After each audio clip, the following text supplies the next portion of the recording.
Buenas tardes chicos, seguimos con la clase número 2 de química para el cuarto medio.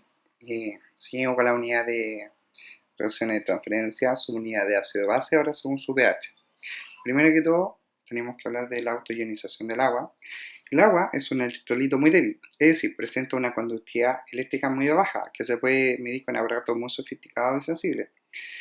Y la conductividad se define como la presencia de iones en disolución positivo y negativo que pueden transportar corriente eléctrica. Este fenómeno y bajo este contexto se considera que el agua es anfótera, ya que se puede comportar como ácido y como base. Es decir, una molécula de agua es capaz de donar su protón a otra molécula de agua y este proceso se conoce como autoionización o autodisociación del agua. Según esta ecuación química, tenemos dos moléculas de agua, que una se va a comportar como base y según la otra como ácido. En base a lo que vimos en la clase número 1 de las teorías de ácido y base, una base es capaz de donar sus electrones a otra molécula y la molécula que es capaz de aceptar dichos electrones se considera como ácido. Asimismo, también una molécula se considera ácida si es capaz de donar su protón a otra molécula y la molécula que acepta dicho protón se considera como base. Entonces, su base va a generar su ácido conjugado, asimismo su ácido va a generar su base conjugada. Sin embargo, ninguna molécula individual permanece ionizada mucho tiempo. Las reacciones son sumamente rápidas en ambos sentidos, razón por la cual es un proceso de equilibrio. Y para ello se escribe la expresión de la constante de equilibrio a partir de la siguiente ecuación. Tenemos aquí la ecuación química en ambos sentidos, por eso está en equilibrio, en ambos sentidos. Entonces tenemos la molécula de agua que se va a disociar en iones hidronio, o se puede escribir como protones, y iones hidroxilo. Entonces, la constante de equilibrio corresponde a la relación entre las concentraciones molares de los reactivos y de los productos. Cada concentración está elevada a la potencia correspondiente a sus coeficientes estequiométricos, es decir, si había un 2 acá, se eleva a 2, o si hay un 3 acá, se eleva a 3, acá, en cada uno. Por lo tanto, la constante KW, porque del agua también, está relacionado y se expresa en unidades en molaridad, moles por litro, cuyo valor de la constante de equilibrio es 1 por 10 a la menos 14. Y no es más que la multiplicación de las concentraciones de protones y hidroxilo. Entonces hay que tener ojo, la constante de equilibrio es de 1 por 10 a la menos 14. Y se considera válida para cualquier disolución acuosa diluida. Ojo, se considera válida para cualquier disolución acuosa diluida y comúnmente se utiliza para calcular las concentraciones de protones, ya que eso nos interesa, ya que de ahí nace el pH. El pH fue dado por el científico danés, o en este caso químico danés, Sorensen, no sé cómo se pronuncia, pero si usted lo googlea, Sorensen, químico danés. Él instauró en 1909 el concepto de pH. Y no es más que hacer un poquito más simple el cálculo, ya que la notificación científica, la notación científica de 1 por 10 a la menos 14, a la menos 7, está hablando 0,00001 o 0,00003, es muy tedioso. Entonces, él instauró que sin afectar, solamente para hablar de una escala, por eso el pH es una escala, y nos hace más simple matemáticamente calcular y hacernos idea de cuánto es el valor.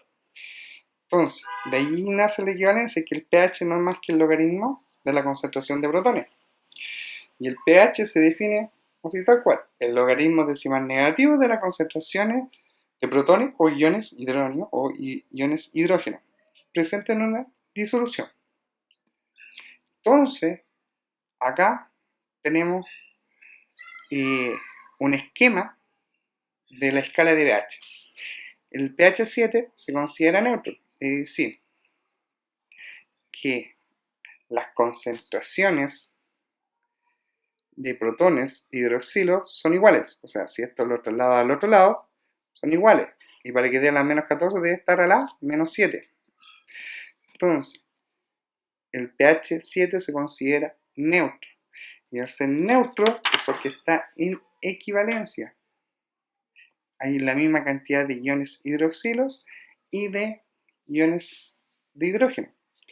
Entonces, pHs hacia 0 se consideran ácidos. pHs sobre 7 se consideran básicos. Entonces, un ejercicio. Primer ejercicio. El jugo de tomate presenta un pH 4. ¿Qué podríamos decir hasta el momento con lo que hemos pasado? Primero, es una sustancia ácida, ya que su escala de pH es inferior a 7. También la concentración de protones es 10 a la menos 4. Porque si ya le aplicamos el menos logaritmo de 10 a la menos 4, la da 4. Asimismo, la concentración de iones hidroxilo es 1 por 10 a la menos 10, ya que el equilibrio permite que es 1 por 10 a la menos 14. Espero que se entienda. Si no se entiende, me vuelven a preguntar por correo todo. Así que, pero creo que debiera estar claro que la concentración de protones del pH, si es 4, si esta le aplica un menos logaritmo de 10 a la menos 4 te da 4, y por consiguiente, como debe dar 14, la concentración de hidroxilo es por 10 a la menos 10.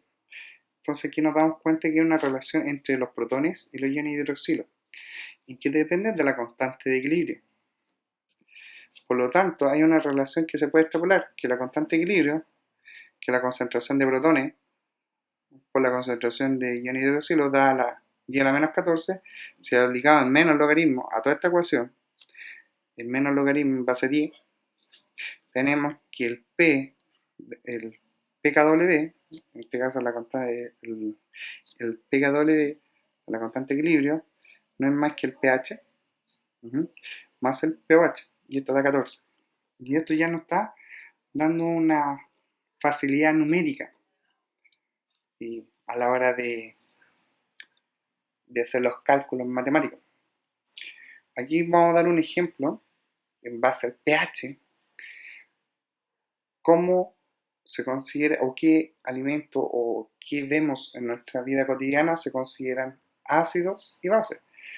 Si el pH 7 es neutro, por ejemplo, las lágrimas, el plasma y el agua pura es neutra, todo a la escala menor de 7 se considera ácido. Por ejemplo, la leche, la lluvia, hoy en día por la contaminación, la lluvia ácida, el pan, ojo, la cerveza, pH 4, el limón, pH 3, ojo acá, los jugos gástricos, y el ácido clorhídrico.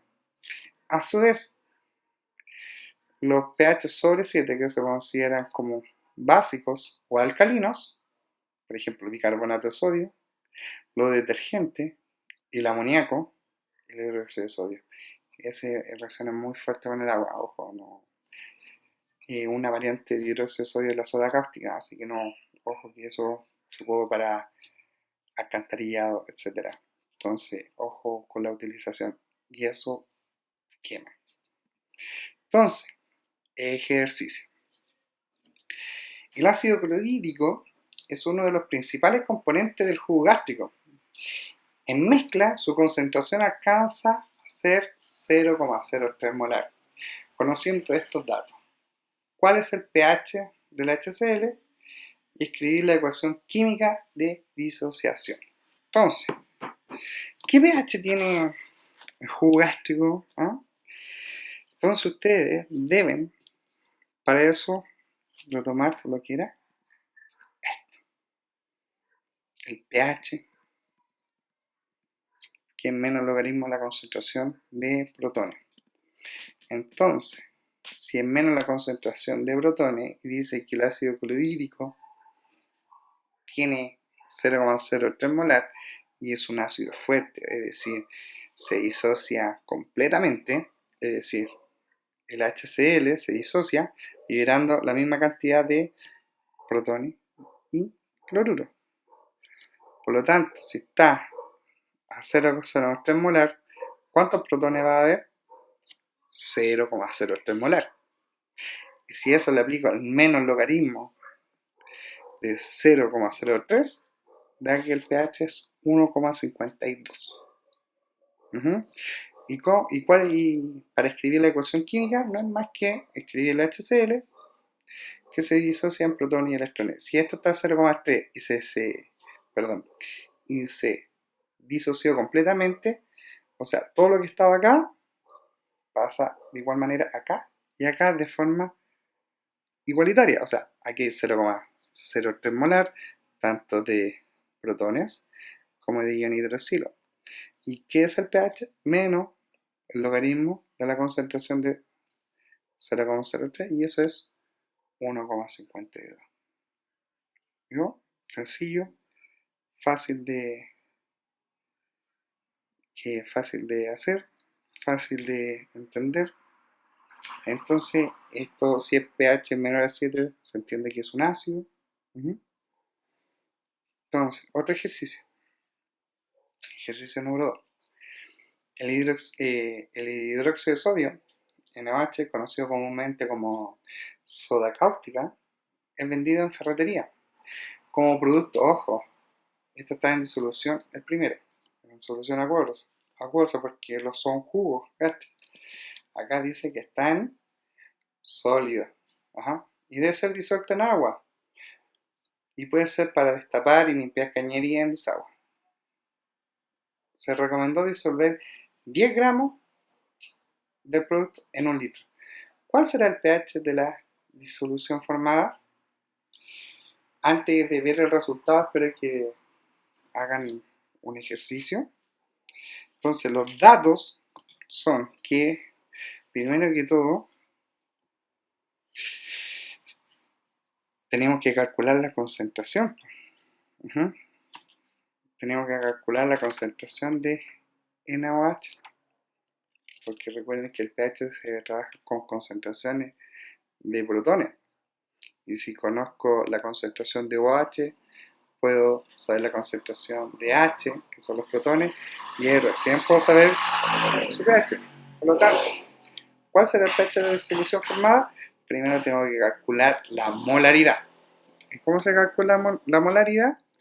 Los gramos de mi producto dividido por el peso molecular y el volumen en litros. Y eso da que la molaridad es 0,25 molar.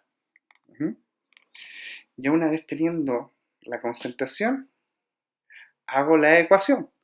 Es decir, NaOH se disocia completamente en Na+, o sea, sodio, más ion hidroxilo. Entonces, teniendo esa premisa, calculo. Si la concentración de protones no la conozco, por la concentración de hidroxilo, que sí la conozco, es igual a 1 por 10 a la menos 14. Recuerden que en molar si se disocia 0,25 es porque en ambos lados hay 0,25 y 0,25. Entonces ya sé la concentración de ion hidroxilo. Entonces, acá despejo. Lo que está multiplicando pasa dividiendo. Es decir, 1 por 10 a la menos 14 dividido 0,25 me da que la concentración de protones es 4 por 10 a la menos 14. Muy pequeñita. Por lo tanto, se nota que es básico. Ya tenemos una idea, ya es básico. Entonces el pH debe ser superior a 7. Ya tengo el primer indicio. Por lo tanto, a eso solamente le agrego el menos logaritmo de protones. Y el menos logaritmo de 4 por 10 a la menos 14 es 13,39. ¿No? Un pH bien básico, casi cercano a 14. Y eso sería, chicos. Espero que les haya gustado la clase. Y cualquier duda, nos estamos viendo. Saludos.